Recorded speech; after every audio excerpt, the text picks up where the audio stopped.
Crônicas do Amanhecer, por Feijão Centro Espírita Allan Kardec de Balneário Gaivota, 8 de dezembro de 2020. Silas Malafaia lança o verdadeiro testamento.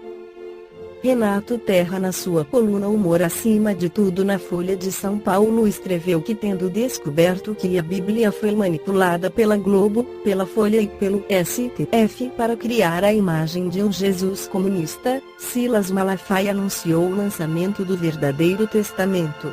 Vou desmascarar esses canalhas, que criaram um blá blá blá de amor, tolerância e respeito só para atacar o Bolsonaro. Comunistas. A mamata acabou, pregou o pastor. Neste momento de pandemia, em que todos precisam de paz e conforto na alma, o pregador divulgou em seu Twitter trechos do verdadeiro testamento. Petista adúltera. Pela manhã cedo, Jesus tornou para o templo, e todo o povo vinha ter com ele, e, assentando-se, os ensinava. E os escribas e fariseus trouxeram-lhe uma mulher apanhada em adultério.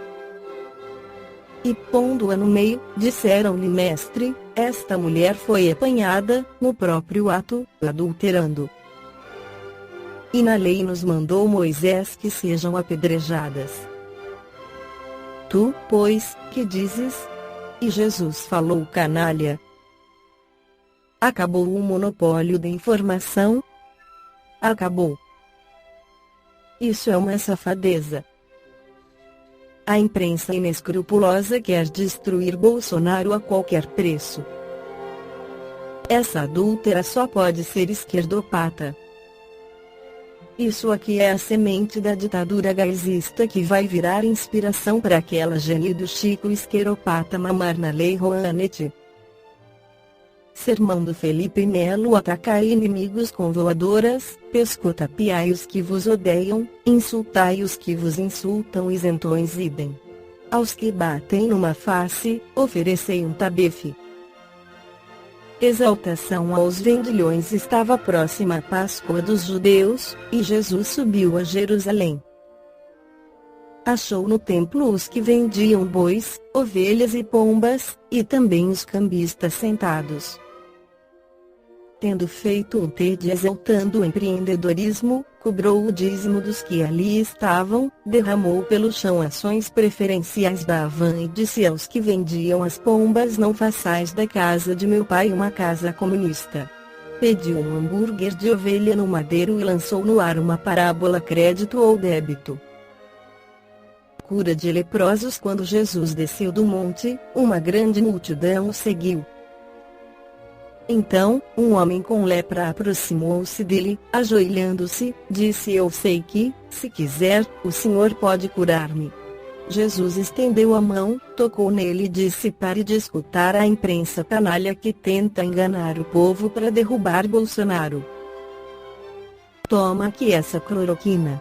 E, no mesmo instante, a lepra desapareceu. Claro que é uma brincadeira com o que teria falado Jesus, mas tem sua razão, pois à medida que o tempo avançou, muito do que Jesus falou e pregou foi alterado de acordo com a necessidade do momento. No Evangelho segundo o Espiritismo, Allan Kardec esclarece sobre isso. Podemos dividir as matérias contidas nos Evangelhos em 5 partes: os atos comuns da vida do Cristo, os milagres, as profecias, as palavras que serviram para o estabelecimento dos dogmas da Igreja, o ensino moral. Se as 4 primeiras partes têm sido objeto de discussões, a última permanece inatacável. Diante desse código divino, a própria incredulidade se curva. É o terreno em que todos os cultos podem encontrar-se, a bandeira sob a qual todos podem abrigar-se, por mais diferentes que sejam as suas crenças. Porque nunca foi objeto de disputas religiosas, sempre por toda parte provocadas pelos dogmas. Se discutissem, as seitas teriam, aliás, encontrado nele a sua própria condenação, porque a maioria delas se apegaram mais à parte mística do que à parte moral, que exige a reforma de cada um. Para os homens, em particular, é uma regra de conduta, que abrange todas as circunstâncias da vida privada e pública, o princípio de todas as relações sociais fundadas na mais rigorosa justiça. É, por fim, e acima de tudo, o caminho infalível da felicidade a conquistar, uma ponta do véu erguida sobre a vida futura. É essa parte que constitui o objeto exclusivo desta obra.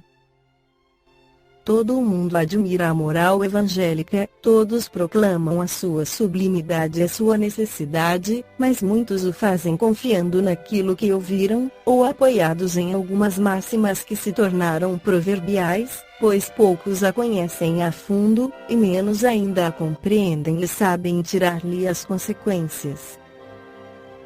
A razão disso está, em grande parte, nas dificuldades apresentadas pela leitura de Evangelho, ininteligível para a maioria.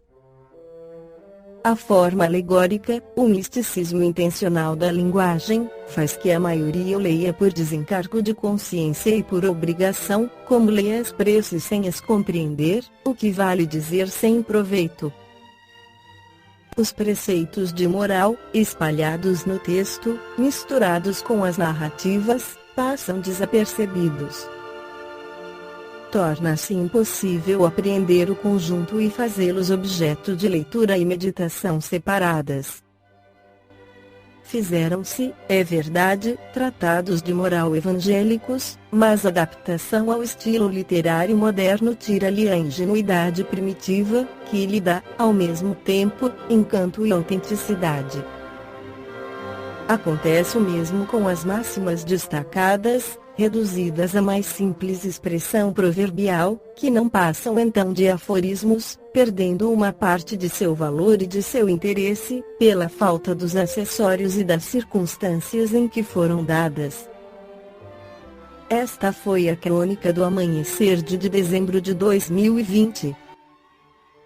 Por Feijão Centro Espírita Allan Kardec de Balneário Gaivota. Que a paz esteja com todos.